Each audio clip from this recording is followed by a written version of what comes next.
자, 오늘은 교회 원력으로 보면은 성령 강림 주일입니다. 특별히 오순절 성령 강림 사건은 교회사적으로 볼 때 굉장히 중요한 사건입니다.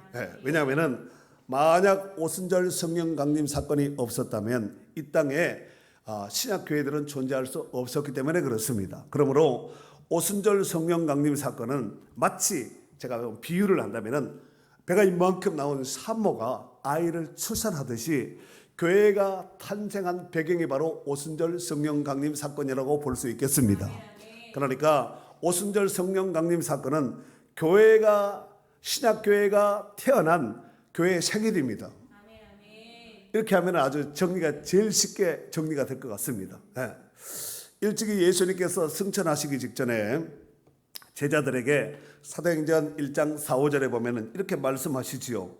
사도와 함께 모이사 그들에게 분부하여 이르시되 예루살렘을 떠나지 말고 내게서 들은 바 아버지께서 약속하신 것을 기다리라. 요한은 물로 세례를 베풀었으나 너희는 몇 날이 못되어 성령으로 세례를 받으리라 라고 말씀하셨거든요. 이 약속의 말씀을 부여잡고 순종하여서 약 120명의 사도들과 성도들이 모여서 마가다락방에 모여서 강력하게 사도행전 1장 14절에 보니까 마음을 같이하여 오로지 기도에 힘썼다 그랬습니다. 한마음만 뜻해서 기도에 집중을 했다는 거예요. 그랬더니 오순절 날에 약속한 성령을 받았습니다. 여러분, 이 성령을 받은 이 오순절 마가다락방에 임한 이 성령은 그 사건으로만 끝날 것이 아니라 오늘 우리 가운데도 정말 절실하게 필요한 것이 성령의 충만함이 되지 않을까 싶습니다. 이 성령 충만함이 이 오순절날 이 성령 강림 주일에 임하였던 것처럼 오늘 성령 강림 주일을 통하여서 우리 가운데도 임할 수 있는 축복의 역사가 있기를 바랍니다. 오순절은 여러분 잘 아시다시피 이스라엘의 구약의 3대 절기 가운데 하나로서 6월절부터 시작해서 50일째 되는 날이고 첫 수확을 하나님 앞에 드리면서 감사하는 절기였고 또 출애굽 이후에 이스라엘 백성들이 시내산에서 모세를 통하여서 율법을 받은 것을 기념한 날이 바로 오순절 날이었습니다. 이런 절기적인 배경은 성령 강림이 단지 하나의 구약의 과거의 역사 가운데 있었던 신약교회가 태동됐던 그때 있었던 그 사건으로만 끝난 것이 아니라 구약의 예언과 하나님의 구원 역사 속에서 반드시 성취될 약속이었습니다. 어느 날 갑자기 오순절 마가다락방에 모여서 기도한 거 이런 거 아니라 이미 구약의 수많은 예언자들과 선지자를 통해서 이미 시작시대에 성령을 통해서 교회가 태동되고 또 모든 육체에게 성령을 부어주실 것을 이미 예언을 했다니까요. 자, 그 근거가 많이 있지만 요엘서 2장 28절 한번 읽어주세요. 그 후에 내가 내 영을 만민에게 부어주리니 너희 자녀들이 장래의 일을 말할 것이며 너희 늙은이는 꿈을 꾸며 너희 젊은이는 이상을 볼 것이며. 아멘. 이렇게 예언을 했다는 거예요. 요엘 선지자를 통해서 하나님께서 신약 시대에 태동될 성령을 통해서 태동될 교회가 탄생될 것을 이미 요엘 선지자를 통해서 예언을 했는데 그 후에 내가 내 영을 누구에게 부어주냐면 만민에게 부어준다는 거예요. 이게 만민에게 부어준다는 풍성하게 부어준다는 말씀입니다. 그래서 너희 자녀들이 장래의 일을 말할 것이며 너희 늙은이는 꿈을 꾸며 너희 젊은이는 이상을 볼 것이며 라고 이미 요엘 선지자를 통해서 하나님께서 말씀하셨습니다. 오늘 마가다락방에 임한 이 성령 충만을 받은 그들은 그 약속에 따라서 그 약속을 따라서 성령 충만을 받은 것입니다. 사랑하는 성도 여러분, 사복음서 안에 12제자들의 모습을 보면은 정말 나약하고 연약하고 실수 허물투성입니다.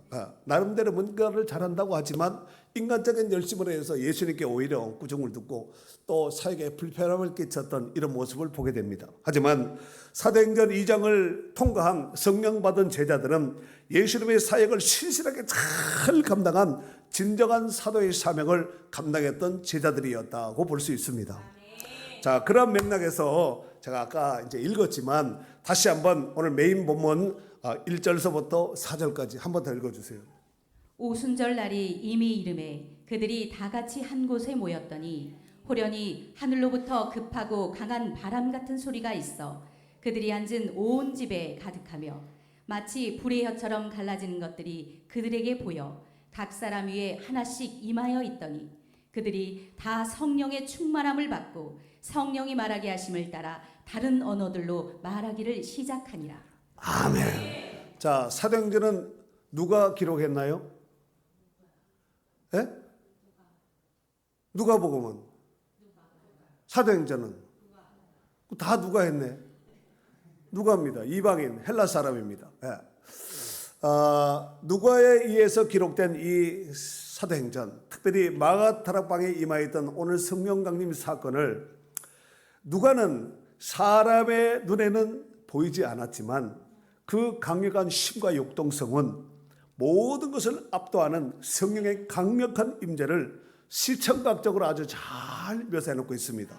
이를테면 2절에 보면은 호련히 하늘로부터 급하고 강한 바람 같은 소리가 있었다 그랬죠. 소리. 그 다음에 3절에 보면은 마치 불의 혀처럼 갈라지는 것들이 그들에게 보였다 그랬습니다. 보이고 소리로 눈으로 이렇게 시청각적으로 그들에게 임하였다는 것입니다. 이러보건대 성령님은 단순한 감정이나 느낌이 아니라 강력한 실체로서 우리의 삶과 존재를 완전히 흔들 수 있는, 변화시킬 수 있는 능력인 줄 믿습니다. 이런 성령의 바람이 우리 가운데 불어올 때 우리 영혼이 살아나고 교회는 활력을 얻고 세상의 복음의 능력으로 변화되는 줄 믿습니다. 사랑하는 성도 여러분, 오순절 성령 강림은 제자들과 성도들이 예수님의 약속을 믿고 순종하여 한마음 한뜻이 되어서 모여서 전혀 기도하기를, 간절히 기도하기를 집중했을 때 그들 가운데 임하였다는 사실입니다. 이런 우리가 성령 충만을 갈망하며 기다리는 자세와 태도가 얼마나 중요한지를 잘 보여주고 있습니다. 시장 가다가 놀러 가다 성령 받은 것이 아니라 그들이 모여서 한 곳에 모여서 어떻게 했다고요? 기도에 집중했다는 거예요. 기도에 집중하시고 예배에 집중하셔야 됩니다. 호련히 임한 성령은 하나님의 주권적인 역사하심을 잘 보여주고 있고, 또 급하고 강한 바람 같은 소리는 성령의 강력한 능력과 임재를 잘 나타내 보여주었습니다. 여러분도 잘 아시다시피 성령 받기 이전에 베드로, 사복음서 안에 있는 베드로는 참 가끔씩 안타도 치기도 했지만 실수 허물이 참 많았습니다. 그 가운데서 베드로의 마음속에 아마 가장 아킬레스건 같이 아주 마음을 아프게 했던 것이 예수님을 3번 부인한 거. 정말 그거 하지 말아야 되는데 아마 평생 베드로가 그것만 안 했다면, 물론 다른 것도 실수한 것도 있지만 예수님을 어떻게 한 번도 아니고 2번도 아니고 3번 부인했다, 완전히 부인했다는 얘기거든요. 네. 그런데 그렇게 연약했던 또 허물 많은 베드로였지만 오늘 사도행전 2장을 거치고 성령 충만을 받은 베드로는 사도행전 3장에 보면은 성전 미문에서 구걸하는 안진뱅이 거지를 만납니다. 성전을 향해서 기도하러 올라가다가 그를 보게 되지요. 그리고 이렇게 외치죠. 은과 금은 내게 없거니와 내게 있는 것으로 내게 주노니 곧 나사렛 예수 그리스도의 일어나 걸으라고 손을 잡아서 당겨버렸습니다. 그랬더니 손이 쑥 빠진 것이 아니라 그가 일어나서 발과 발목이 곧 힘을 얻고 걷기도 하고 뛰기도 하면서 하나님의 성전에 들어가서 하나님을 찬양했다는 거예요. 그리고 종교 지도자들이 더 이상 예수 이름으로 복음을 전하지 말고 사람들을 모아서 이렇게 하지 마라, 불편하다는 것이죠. 그럴 때 베드로가 뭐라고 외쳤냐면은 다른 이로서는 구원을 받을 수 없나니 저라 사람 중에 구원을 받을 만한 다른 이름을 우리에게 주신 일이 없다 하고 더 담대하게 복음을 외쳤다는 사실입니다. 뿐만 아니라 성령 충만을 받은 베드로가 복음을 선포했을 때 수많은 사람들이 회개하고 주께로 돌아오는 역사가 있은 줄 믿습니다. 사도행전 2장 41절에는 이렇게 말씀하고 있습니다. 그 말을 받은 사람은 세례를 받으며 이날의 신도의 수가 3,000이나 다하더라 그랬습니다. 복음을 들은 사람이 3,000이 아니라 세례를 받은 사람이 3,000이었다는 거예요. 이해가 되시죠? 그러면 복음을 들은 사람은 더 많을까요, 적을까요? 보지는 않았지만 틀림없이 더 많지 않았겠나 싶습니다. 예. 사랑하는 성도 여러분, 이러한 성령 강림 속에 성령 충만을 받고 베드로를 포함한 이런 다른 사도들 또 성도들의 사역은 그때만 있었던 사건으로 치부할 것이 아니라 오늘 우리도 이 성령 충만을 받아서 주님이 주시는 사역을 감당할 수 있도록 해야 될 줄 믿습니다. 18세기 초 독일의 경건주의 공동체인 헤른 후트 모라비안 교도들이 있었습니다. 이들은 그때 당시에 아주 깊은 영적 침체에 빠져 있었습니다. 뭐 기도해도 응답이 없고 뭐 성도들도 열심을 안 내고 뭐 이런 상황이지요. 그러던 중에 1727년 8월 13일 오늘 우리 같이 예배 중에 성령의 강력한 임재를 경험하며 그때서부터 대부흥이 일어나게 되었습니다. 당시 성도들은 서로를 향해서 전에는 네가 잘못했잖아 하면서 서로 아니 네가 더 잘못했잖아 이러면서 서로를 향해서 질타하고 비방하고 또 정말 예수 믿는 자의 모습이 아니라 세상 사람들보다 더 못한 이런 자세와 모습이 있었습니다. 하지만 성령의 강력한 임재를 경험했던 성도들은 서로 자기가 잘못했는 잘못 안 했는데도 내가 생각해보니까 내가 잘못한 것 같아. 여러분 생각해보니까 여러분이 잘못한 것 같아요? 다른 사람이 잘못한 것 같아요? 제가 잘못한 것 같습니다. 이런 분위기였다는 거예요. 그래서 그들이 모여서 기도하는데 1시간, 2시간, 3시간, 4시간 이렇게 기도한 것이 아니라 24시간. 하루는 몇 시간이에요? 24시간 밤이고 낮이고 아침이고 정시고 풀가동하면서 24시간 기도했는데 얼마나 기도했냐면은 한 달, 두 달, 1년, 2년, 10년, 20년 기도한 것이 100년을 기도했다는 거예요. 놀라지도 않네. 100시간으로 잘못 들어서 그러는구나. 100년을 기도했다는 거예요. 100년 동안 24시간 풀 가동해서 기도했다는 거예요. 그로 인해서 성령 충만 받은 그들은 전 세계에 복음을 전파하는 선교사를 파송했습니다. 이 부흥은 하나님의 약속의 말씀을 믿고 한 마음으로 모여서 이제 기도하며 기다린 그들의 순종의 결과 가운데 또 간절한 가운데 오늘 본문과 같이 호련히 그들 가운데 성령이 임재함으로 이루어진 대표적인 사례라고 볼 수 있습니다. 그로 말미암아서 그 기도로 인해서 세워진 사람이 한 사람, 유명한 사람이 있습니다. 감리교회 창시자인 존 웨슬레. 이 사람이 은혜 받아가지고 뒤집어져 버린 거예요. 한 사람이 뒤집어져 버리니까 전 세계가 뒤집어져 버린 거예요. 20세기 가장 위대한 전도자 중에 한 명인 빌리 그레엄 목사님 잘 아시지요? 이분이 사역 초기에 그분이 말도 잘하고 인물도 좋고 키도 크잖아요. 그런데 자신의 화려한 말솜씨와 능력으로 복음을 전하면서 증거했는데 열매가 없는 거예요. 그래서 이 빌리 그레엄 목사님이 영적 깊은 고민에 빠졌습니다. 고민 끝에 결론은 오직 성령의 능력과 인도하심을 전적으로 의지하기를 결단했습니다. 그의 설교는 놀라운 권능과 영향력을 가지게 되었고 전 세계 수억 명의 사람들에게 복음을 전하며 수많은 사람들을 주께로 인도하게 된 복음의 메신저가 되었습니다. 그런 늘 설교할 때마다 여러분 제가 설교하는 것이 아니라 성령께서 나를 통해서 말씀하시는 겁니다 하면서 고백을 했고 성령 충만을 강조했습니다. 사도 바울도 이렇게 고백을 했는데 고린도전서 2장 4절 5절에 보면은 내 말과 내 전도함이 설득력 있는 지혜의 말로 하지 아니하고 다만 성령의 나타남과 능력을 하여 너희 믿음이 하나님의 사람의 지혜에 있지 아니하고 다만 하나님의 능력에 있게 하려 하였노라 그랬습니다. 여러분 사도 바울이 2차 전도 여행 시에 고린도 지역에 가기 전에 그 앞에 있었던 그 앞에 어떤 지역에 있냐면은 아덴이라는 곳에 있었습니다. 여러분 아덴은 사도행전 17장에 나오는데 아덴은 철학의 본산지입니다. 소크라테스, 아리스토텔레스 다 이쪽 동네의 사람들이거든요. 그런데 아덴에서 복음을 전하는데 철학자들이 얼마나 이 논증이 이런 어떤 그 논리성이 있어요. 근데 사도 바울의 머리도 아주 논리하면은 한 논리하는 사도 바울이었는데 철학자들과 함께 논쟁을 하죠.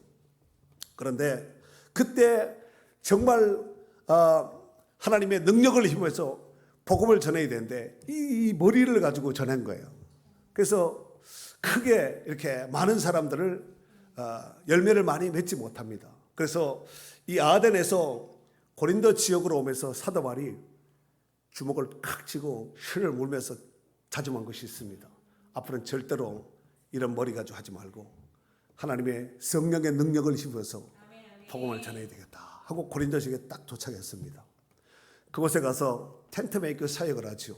근데 마침 로마 클라우디아 황제 때 로마 사람 외에는 이방인들은 다 자기 나라로 돌아가라 했을 때 그때의 브리스길라 아굴라도 자기 나라로 그 로마에 더 이상 있지 못하고 추방돼서 고린도 지역에서 텐트 메이커 사역을 하고 있는데 사도 바울을 딱 만든 업이 같은 거예요. 같은 동업을 하는 사람을 만난 거예요. 얼마나 좋아요. 옛날에 텐트 만드는 사람은 부자였고 고급 기술이었거든요. 지금같이 이런 건물을 짓는 이런 시대가 아니었으니까. 그런데 바울과 또 브리스길라와 아굴라 이 부부가 힘을 모아서 사역을 하면서 또 복음을 전하고 고린도 지역에서 하여튼 때를 얻든지 못 얻든지 주님이 말씀하신 대로 복음을 전했더니 고린도 교회 복음이 대박의 핵폭탄이 터져버렸습니다. 그래서 사도 바울이 그곳에서 성령의 나타남과 능력으로 복음을 전했더니 복음의 핵폭탄이 터져버린 거예요. 그래서 고린도 교회 대박이 일어난 겁니다. 요즘 말로 말하면. 할렐루야. 우리 한국 교회들도 일제 강점기와 6.25 한국 전쟁 등 이 국가적인 큰 위기 속에서 말로 할 수 없는 수많은 고통과 어려움을 겪었습니다. 그러나 그 위기 속에서 한국교회 성도들은 교회를 중심으로 하여서 모였고 새벽마다 간절히 하나님 앞에 무릎을 꿇고 하나님 앞에 기도하며 간절히 구했습니다. 수많은 성도들이 옛날 교회는 지금처럼 이런 의자 앉는 교회가 아니라 마룻바닥에 거의 방석입니다. 마룻바닥이 없으면 그냥 맨바닥입니다. 이런 상황 속에서 일찍 가면은 방석에도 앉지만 방석이 뭐 이렇게 다 없을 수도 있거든요. 그러면은 그 마룻바닥에 그냥 무릎을 꿇는 거예요. 그냥 흙바닥에 가만히 가는 그냥 무릎을 꿇고 하나님 앞에 닭똥 같은 눈물을 흘리면서 하나님 앞에 회개하고 기도하고 하나님 우리 민족을 살려주세요. 하나님 아버지 우리 집안을 살려주세요. 술과 온갖 도박과 온갖 거짓말과 패배의식에 빠져있는 우리 집안을 우리 민족을 살려주세요 하고 정말 무릎 그 바닥이 마루가 빵꾸가 날 정도로 바지가 휘어질 정도로 하나님 앞에 눈물로 그렇게 기도했더니 하나님께서 정말 성령을 보내어 주셔서 이 민족이 이와 같이 살아나고 회복되고 구원받게 된 줄 믿습니다. 사랑하는 성도 여러분, 그렇다면 오늘날 우리 한국교회는 어떤 것 같습니까? 이렇게 화려하게 성전을 잘 지어놓고 옛날에 만약에 지금 이런 분위기라면 여러분 호텔보다 더 좋은 데 앉아 있는 거예요. 예배하는 거예요. 어디서 이런 조명을 보고 호롱불 피고 막 이런 가스불 켜고 등불 켜고 그런 시대에 어떻게 이런 조명에 이런 의자에 이런 시설에 이 리모컨 하나 누르면은 에어컨 나와 온풍이 나와 그냥 온도 더우면은 더 내려 더 추우면은 더 올려가지고 손가락만 까딱까딱 하면은 온갖 군불 떼고 온갖 얼음 같은 냉방 틀고 이런 시대를 좀 누리고 있는데 그런데 그때의 영성과 지금의 영성을 한번 서로 비교해 본다면 비교가 안 되죠. 만약에 여러분에게 오늘 저녁에 집에 가지 말고 교회에서 점심 먹고 교회에서 저녁 먹고 오늘은 다 철야합니다 하면은 남을 사람이 한 사람도 없을 것 같아요. 그래서 남으라고 말을 못 하겠어요. 예수님께서 감람산 위에서 제자들과 500의 형제들이 보는 목전에서 마지막 유언과 같은 그 말씀을 하셨습니다. 그 말씀이 사도행전 1장 8절에 있는 말씀입니다. 해봐요. 시작. 오직 성령이 너희에게 임하시면 너희가 권능을 받고 예루살렘과 온 유대와 사마리아와 땅끝까지 이르러 내 증인이 되리라 하시니라. 아이고 하시니라까지 하시네. 좋았어요. 그 말씀이 무슨 말씀일까요? 여러분 주의 일과 복음 전파하는 일은 인간의 방법과 머리 이런 것으로 되는 것이 아닙니다. 물론 그렇다 해서 머리를 쓰지 말라는 얘기는 안 해요. 예, 인간의 방법 하지 말라는 얘기는 아닙니다. 예. 그러나 궁극적으로는 오직 성령의 충만을 받으셔야 됩니다. 오직 성령의 충만을 받으라 그렇지요. 오직 성령이 너희에게 임하시면 너희가 권능을 받고 그리고 증인되리라 그랬잖아요. 왜 성령을 받고 증인되라 이렇게 하지 않고 왜 오직자를 붙였을까? 성령이 아니면 안 된다는 얘기예요. 오직 성령이 너희에게 임하시면 너희가 뭘 받고? 권능. 이 권능이 드나미스라는 단어를 쓰는데 다이너마이트의 원어가 드나미스입니다. 바이든 어디든 들어가서 하여튼 들어가서 터져버리면 다 끝나버립니다. 박살이 나버립니다. 모든 인간의 어떤 사상, 철학, 경험, 뭐 가지고 있는 지식 이게 복음이 들어가면 다 그냥 박살이 나게 되어 있습니다. 이게 깨져야 되는데 안 깨지는 거예요. 얼마나 방벽을 두껍게 하고 단단하게 했는지 복음이 살살 들어갔으니까 그렇지. 그래도 복음이 권능의 복음이 들어가면은 방벽이 뭐고 다 그냥 다 깨트려 버리는 거예요. 하나님을 부인하는 모든 이론과 사상 다 깨트려내는 거예요. 무당이고 중이고 주술이고 다 깨지게 되어 있습니다. 할렐루야. 자, 이제 그렇다면은 주님 다시 오신 그날을 소망하면서 이 마지막 시대를 살아가는 우리는 어떻게 살아야 될까요? 누구 힘으로 살아야 될까요? 성령 충만을 받으셔야 됩니다.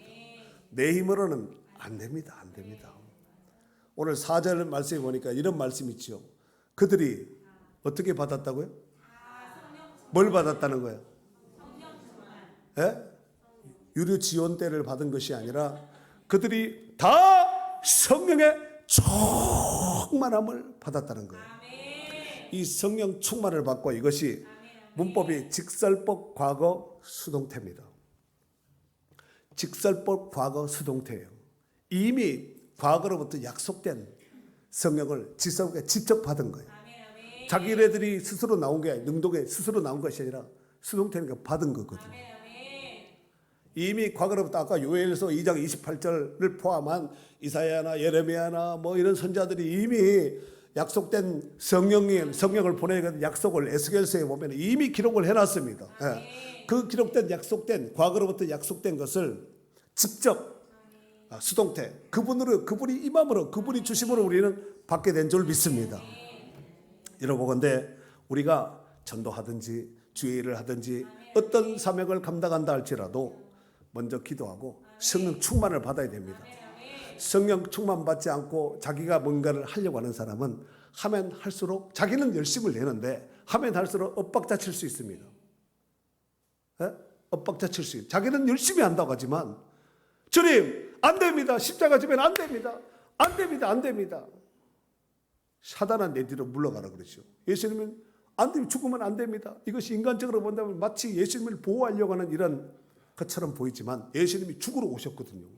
죽으러 왔는데 그 사명을 감당하려고 예수님이 지금 기도하고 힘을 쏟고 있는데 베드로는 안 된다는 거예요. 이 인간적인 열심과 노력이 결국은 하나님의 뜻과 반대될 수 있다는 거예요. 우리가 얼마 전에 이제 코로나 시대를 보냈습니다. 잘 보내셨지요? 그런 놈들은 다시 못 오게 아주 차단을 시켜버려야 돼요. 핸드폰 이래가지고 추진 차단이래 딱 눌러가지고 다시는 못 오게 해야 돼. 네. 그런데 이 코로나 시대에 우리가 지금처럼 이렇게 예배하지 못하고 뭐 몇 명이 모이고 19명 이하로 모여야 됩니다. 19명, 20명부터는 이제 모이면 코로나 걸립니다. 이상한 이런 것이 돌았습니다. 그래서 여의도 순복음교회 10,000명 들어가거든요. 10,000명 더 들어갑니다. 19명밖에 안 된다는 거예요. 여의도 순복음교회 11명 들어가면은 사람이 11명에서 찾지도 못해 어디가 있는지. 네. 그런 시대가 있었습니다. 그 시대에 우리도 참 힘들게 그런 시대를 보냈잖아요. 그때에 교회를 안 나온 성도들이 많았잖아요. 왜 대답 안 해요? 다 나왔나? 그런데 코로나 시대가 이제 끝났잖아요. 이제 교회들이 이제 여러분처럼 이렇게 원대복귀해서 탁 예배 자리에 쫙 이렇게 오신 분도 있지만 지금도 코로나 무서워가지고 교회 못 나오는 사람이 있대요. 들어보셨죠? 코로나 무서워서 지금도 못 나오는 사람이 있고 교회 안 나오는 사람이 있습니다. 그리고 우리 교회에 와 있는데 다른 교회 간 이런 성도 있거든요. 그 중에서 어떤 분이 찬양 인도도 하고 구역정도 하고 교회 와서 청소도 하고 주방 봉사도 하고 전도도 하고 신방도 다니고 이런 훌륭한 멤버였었는데 코로나가 끝났어요. 와야 되잖아. 근데 다른 교회를 갔어요. 그래도 잘한 거야. 그래도 잘한 거잖아요. 교회 안 나오는 것보다가 절에 가고 타종교로 가는 것보다는 낫잖아요. 그런데 코로나 끝나고 나서 정상적인 예배를 우리는 지금 하고 있잖아요. 모든 예배를 정상으로 하고 있잖아요. 지금도 금요 기도회 안 하는 교회, 새벽 기도 안 하는 교회, 주일 학교가 없어진 교회가 굉장히 많습니다. 한국 교회 반 이상 돼요. 그런데 정신을 차리고 가니까 주일날도 오후 예배 안 하고 오전 예배만 하고 시간이 얼마나 남아요? 예? 오전 예배하고 오후 예배하고 식당 당번하고 뒷정리하고 이런 하루 종일 정신없이 교회에서 일을 하고 뛰고 했는데 예배만 딱 하고 아무것도 안 하고 예배만 띵 하고 집에 가서 탁 하니까 얼마나 시간이 많이 남아요. 와, 이렇게 좋은데 내가 왜 그동안에 왜 그렇게 미쳐가지고 그를 했지? 이렇게 생각할 수 있거든요. 미치지 않으면 안 됩니다. 진짜예요. 세상에 미치든가 하나님께 미치든가. 하나님께 미쳤으니까 그 일을 하지 미치지 않으면 안 된다니까요. 안 됩니다. 교회 나오는 것도 어려워요. 제가 그 얘기를 듣고 제가 그랬어요. 그거 자기 힘으로 한 건가? 하나님이 주시는 힘으로 한 거 아니에요? 자기 힘으로 했다고 생각했기 때문에 깜짝 놀라지. 하나님이 공급하시는 힘으로 하면은 그거 이상도 할 수 있습니다. 아까 한국교회, 여러분 가끔씩 우리 한국교회 그 역사적인 사진 가운데 보면은 얼마나 어렸어요. 얼마나 어렸어요. 예. 근데 옛날에 또 애도 얼마나 많이 낳았어요. 애 막 등에 업고 옆에 재우고 마룻바닥에 이렇게 무릎 꿇고 막 기도하고 이런 어머니들 그 기도하는 거 보셨죠? 그거 하라면 아마 미쳤다 그럴 거야 아마. 그런 시절이 있었다니까요. 아니면은 인터넷 뒤져가지고 한번 봐봐. 그런 시절에 애를 등에 이렇게 업고 포대기 이렇게 해서 무릎 꿇고 눈물을 닭똥 같은 눈물을 애는 옆에 하나 재워놓고 무릎 꿇고 마룻바닥에 방석 없이 막 기도하고 막 이런 시절이 있었다니까요. 그거 하나님이 붙잡아 주시고 하나님이 은혜 주셔서 하는 것이지. 여러분 생짜배기로 그 무릎 꿇고 애 안 업고 무릎 꿇어야 해도 못해요. 무릎을 하도 안 꿇어서 무릎이 요즘은 구부러지지도 않아. 잘모가 살쪄가지고. 옛날에 못 먹었으니까 착착 구부러지고 했지. 지금 살쪄가지고 엎드리라면은 신발끈도 막 해서 신발끈 묶어달라고 옆 사람한테 막 그러잖아요. 참 그런 시대가 있었습니다. 베드로전서 4장 11절에 보면 이런 말씀이 있습니다. 만일 누가 말하려면 하나님의 말씀을 하는 것 같이 하고 누가 봉사하려면 하나님이 공급하시는 힘으로 하는 것 같이 하라 그랬어요. 하나님이 공급하시는 힘. 그 힘이 뭘까요? 성령의 능력을 덧입어서 해야 되는데 자기 열심을 하다가 누가 알아주지 않고 누가 칭찬 안 하고 금방 삐져가지고 막 교회 안 나온다고 그러고 막 다른 교회 간다고 그러고 이래요. 그게 무슨 그렇게 신앙생활 하시면 안 됩니다. 이 세상 사람 날 몰라줘도 뒤돌아서지 않겠네. 그런 찬양은 왜 불러요 그거? 그러지 말라고 부르는 거 아니에요? 날 몰라주면 시험 들고 막 이러면 안 돼요. 하나님이 공고한 힘을 받고 그 능력을 힘으면 피곤하지도 않고 해처럼 반짝반짝하게 일할 수 있고 지치지도 않습니다. 그런 사람은 옆에 봐도 참 기분이 좋아요. 온갖 막 그냥 비 내리는 그 시기 같이 이렇게 해가지고 막 이게 막 안개 끼고 막 김이 껴가지고 교회 오기 싫은데 봉사하기 싫은데 구역 예배하기 싫은데 전도하기 싫은데 예배하기 싫은데 억지로 막 죽으로 도살장으로 끌려가는 것처럼 하면 안 되고 교회 가자 우리가 여호와의 성전으로 올라가자 할 때 시편에 보니까 우리가 기뻐하였도다 그랬잖아요. 성질 내지 말고 성질날이에요. 하나님 앞에 나오는 게 얼마나 기쁜 일이에요. 정말 우리 인생 죽으면 한 줌의 죄예요. 어떤 분이 자기 할머니하고 할아버지하고 아버지인가 두 사람을 장례를 치렀는데 들어갔는데 딱 뭐 1시간 반 이후에 요만큼 딱 죄를 가지고 나온 거예요. 이게 뭘까? 한 줌의 죄로 인생이 끝난다면은 인생이 얼마나 참 비극이에요. 우리 인생의 마지막에 한 줌의 죄예요. 그리고 그거 어디 갖다 모셔놓고 그냥 뿌리고 끝나 흙 속에 던져버리면은 강에 뿌리면은 공중에처럼 먼지처럼 흩어지는 거거든요. 만약에 인생이 그것이 전부라면 이것처럼 비극이 어디 있겠습니까? 그래서 사람들이 노세 젊어서 이제 내일 죽을 테니 오늘 먹고 마시고 즐거워하자 하면서 막 놀고 막 그냥 하는 거 아니에요? 지멋대로 하는 거 아니에요? 여러분 천국에 그러한 산소망을 가진 자는 그렇게 살면 안 됩니다. 정말 천국이 있고 지옥이 있고 영생이 있고 하나님의 상급과 칭찬이 있다면 그렇게 살면 안 된다니까요. 없는 것처럼 살지 말고 세상 사람들을 관점으로 살지 말고 정말 구원받은 성도답게 성령받은 성도답게 살 수 있도록 하셔야 됩니다. 사랑하는 성도 여러분, 세상은 점점 죄악으로 어두워지고 우리 힘만으로는 우리 신앙도 사명은 고사하고 우리 신앙 내 믿음도 지키기 어려운 시대 가운데 살고 있습니다. 그러므로 오늘 우리에게 가장 절실하게 필요하고 요구되는 것은 바로 성령 충만입니다. 아까 수동태라 그랬지요. 안 됩니다. 하나님이 부어주셔야 됩니다.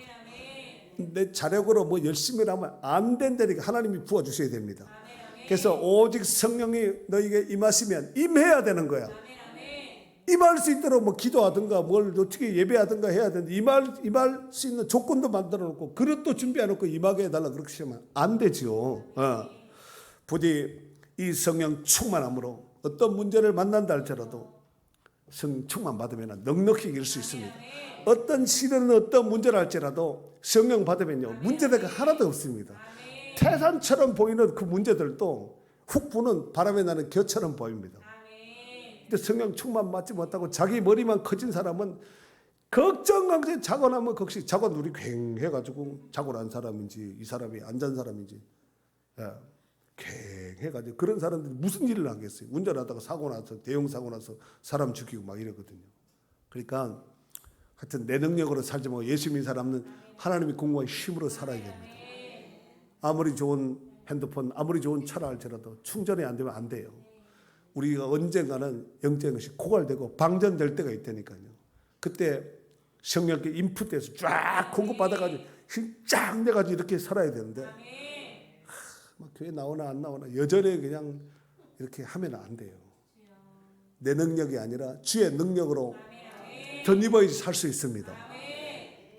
부디 주님 다시 오시는 그날까지 이 성령 기도해서 성령 충만 받고 주신 사명 더 잘 감당할 수 있는 신실한 제자 같은 성도들이 될 수 있기를 주의 이름으로 축원합니다. 축원합니다.